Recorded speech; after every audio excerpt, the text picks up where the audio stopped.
You see the shirt, so you know it's once again an opinion video, but this time we're wearing white as we're talking about Heel Guardians.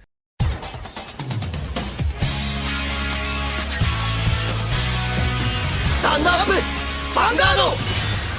Hey Cardfighters, welcome back to another V Clan collection video. And this, I don't know when this video is gonna go up, but it's probably gonna be a very late video.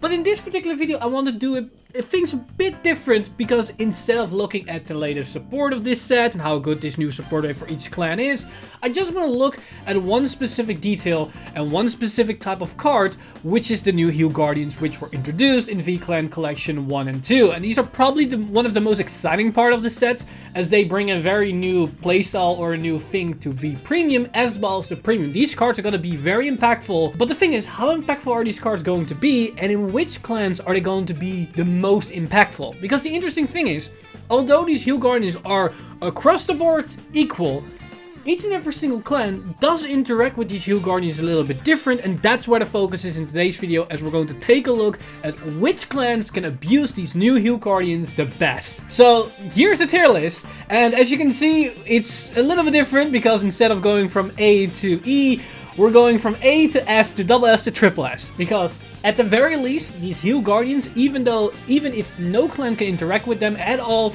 they're still A tier. Like, these cards are incredible, their skills are really good, both their skills for defensive as well as offensive are very versatile, give the players a lot of options, and are going to be new staples for, I think, every single deck, at least in free premium and potentially also in premium. Now, one thing that every single clan has access to with interaction to these Heel Guardians are the grade 3 searchers. Because the interesting thing is that these Heel Guardians are grade 3s, so every grade 3 searcher can potentially search out these Heel Guardians from the top 5 of their deck, which allows them to have more consistent access to these Heel Guardians in the early game if you want to apply their Guardian effect, or maybe even their unplaced rearguard effect if you need damage if your opponent is damage denying you. And this also gives you an indication of what we're looking for in terms of ranking these cards higher than other clans, because we need to look at cards that either interact with them being grade 3s, maybe their shield power or potentially their higher base power, or maybe their race can also affect, because that will come up to at least 2 of these Heel Guardians, and maybe some of you already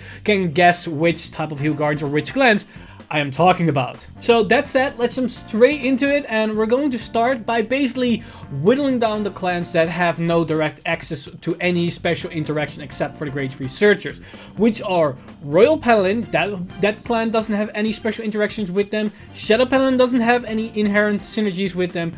Gold Paladin as well, that also doesn't really have anything. Angel Feathers, same case. We also have, and this is surprising, all the Dragon Empire clans don't have anything that interacts with these Heel Guardians. So Kagero, Narukami, Tachikaze, Murakumo, as well as Nubatama all have no direct synergy, so they're all going to A tier.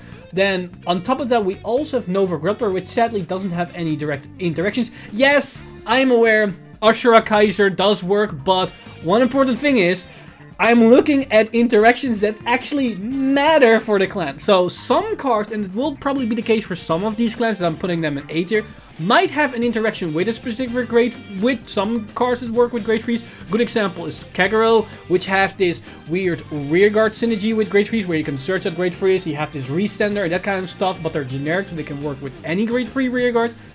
But these things are just budget options that don't really apply to any competitive viable card or strategy at any capacity. So I'm not really going to take them in consideration for moving them up from the A tier to S tier. They stay in A tier. Maybe they're a bit better than the rest, but not by a long shot. Then next in the A tier lineup, we've got Aqua Force, as well as Neo Nectar, and as well as Neo Nectar and Great Nature. They all have no direct synergy with the grade 3's Heel Guardians. Now, again, there might be some card I'm overlooking or some niche little interactions, but from my knowledge and from my understanding, not anything that will be of any worth noting and will have some direct impact to deck building or some type of weird strategy that will suddenly rise by the sheer fact that these Heel Guardians are grade 3s, 50k shield, 10k base, or whatnot. So that brings us to the clans that actually do something. So first up, we've got Oracle Think Tank, and Oracle Think Tank is a very surprising one,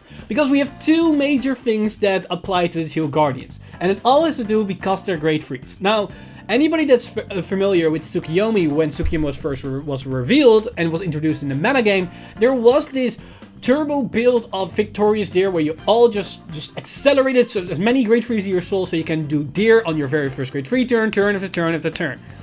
That strategy might come back because these Hue Guardians are yet another type of grade 3 that you can run in your deck, which makes that strategy even more consistent and even more deadly. So, depending on where the metagame is and how it's going to interact, this could also be a thing that revitalized that strategy.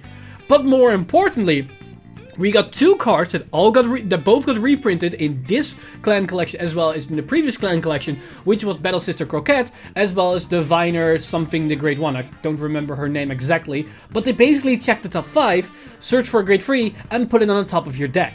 That's very awkward in most instances if you cannot directly interact with it, but with these Heal Guardians it's perfect because now you effectively put a heal trigger on the top of your deck.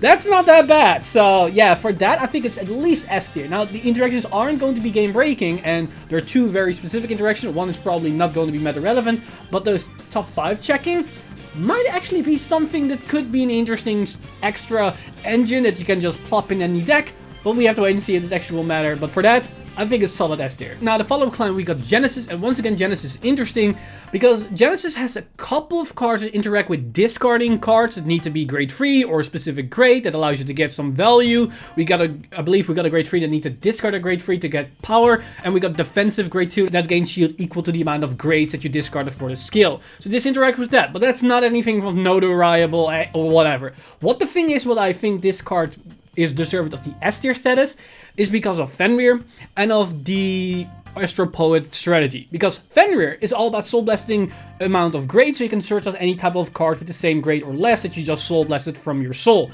This is a great way to increase the higher grade count in your deck. Thus, if you accidentally soul charge this grade 3 heal trigger, you can soul blast it to search out any card from your deck, thus making Fenrir's engine even more consistent. This also applies to the Astral Poet deck, but in a different situation, because the Astral Poet is all about soul blasting 5 grades to open up the astral plane with the new Uranus, thus making that engine even more consistent with the inclusion of even more higher grades. Now, I don't think the deck needed more grade 3s to make the deck more consistent, but it's the thing. And Fenrir isn't all too competitive, so because of all those reasons, it's only S tier. If the Astral Poet deck will probably benefited even more of this, maybe it was double S, but I think the deck is already pretty ridiculous, and that 4 extra copies of grade 3s don't make it beyond the borderline oppressive situation. Now, the next clan, we immediately skip over all the Dragon Empire because we're all in A tier. We arrive at Dark States, or Dark Zones, should I say. And for Dark Zones, we have first Spike Brothers. And Spike Brothers is an interesting one, and I'm immediately gonna tell you it's gonna be S tier for me again, because Spike Brothers have 2 specific things that interact well with these grade 3 Hue Guardians. One, we got one specific grade 1 that can shuffle back grade 2s or higher from the drop into your deck to gain 10 tier power. This works well with these heal triggers because that means you can shuffle back the heal triggers every time you use that grade 1's ability, so you can increase the consistency of actually hitting heals.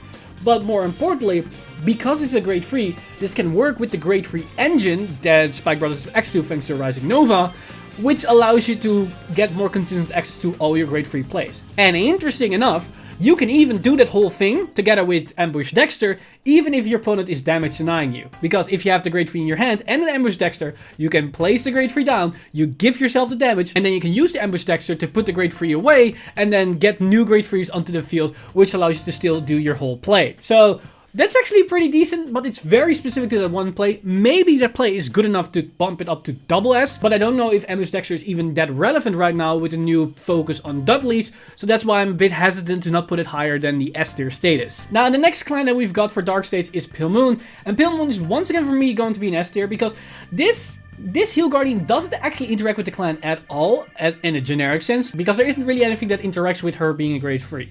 Now, what does interact really well with her being a grade 3, but also being a Nightmare Doll, as well as being a Workhorse, or basically Workhorse, because the Nightmare Dolls don't really care for the Nightmare Doll name, is the Nightmare Doll deck. Now, what I mean with that is that this card is perfect for Carol. Carol is all about soul charging grade 3s, or grade 3 Workhorse, to then call them out, as well as if they go into the soul mid-battle, you can superiorize new cards onto the Vanguard circle, thus enabling more multi-tag.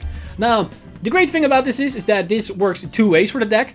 if this is in the top 5 of your deck when you ride Carol, you can put it into the soul and it immediately calls it out. But the thing is, I don't think you want to go for that route, because you're then minusing a heal trigger or a trigger in general from your deck, which isn't ideal. But if you lack Great Freeze, this is then still an option to increase the consistency of your engine, which is great, because then the second part of this card comes into play.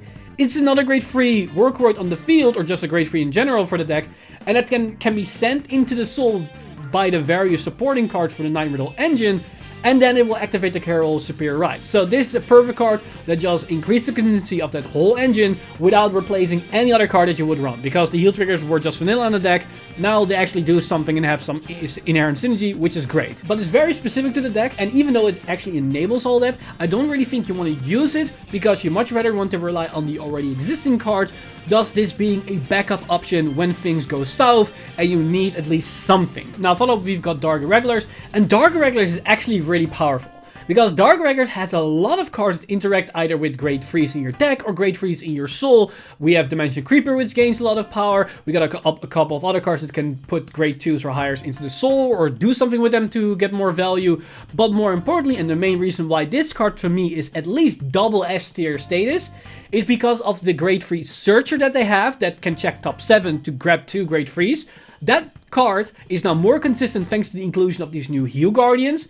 But more importantly, it makes Dentarian actually a tank of a deck. Because now Dentarian has access to 4 15k shields that can be recycled over and over and over again, because you can put them into the soul, you can intercept with them, they go to the drop, and then you can use Emblem Master or maybe even Variant Scalar Tail to just move them back into your soul, and you have once again multiple 15k shields to your disposal. And that allows Dentarian to just wall up and just stall for game for turn and turn and turn and turn and turn. And at the same time, because it's also great free, it interacts really well with Dentarians once you put it into the soul to just empower your board even further. So it's perfect for the Dentarian deck, and it actually makes the Dentarian deck pretty legit to some extent, borderline meta relevant. I'm not so sure if that's actually the case, but the deck looks actually pretty formidable right now. And then from Dark Irregulars we go to the last clan from the Dark States Nation, and that brings us to Gear Chronicle. And Gear Chronicle for me is easy triple S. Again, people might say I'm biased, and I'm completely fine with that, but let me explain why I think this is triple S status worthy. First of all, it's a grade 3. Which makes every Gear Chronicle deck more consistent in general, for all types of reasons. The main important thing that we can think about is Chronojet, Chronofang, Lost Legend. Their discard cost will be even easier to meet because we have another Great Freeze that is run in our deck. But another reason why this card is so insane for Gear Chronicle is because of Lost Gear Dog 8. That card allows us to search any Grade 3 from our deck as long as we can reveal a Grade 3 or higher, thus allowing us to reveal that Grade 3 on a more consistent basis, thus allowing us to search our Chronojet, Chronofang, or Lost Legend, whatever build you're gonna run, on a more consistent basis.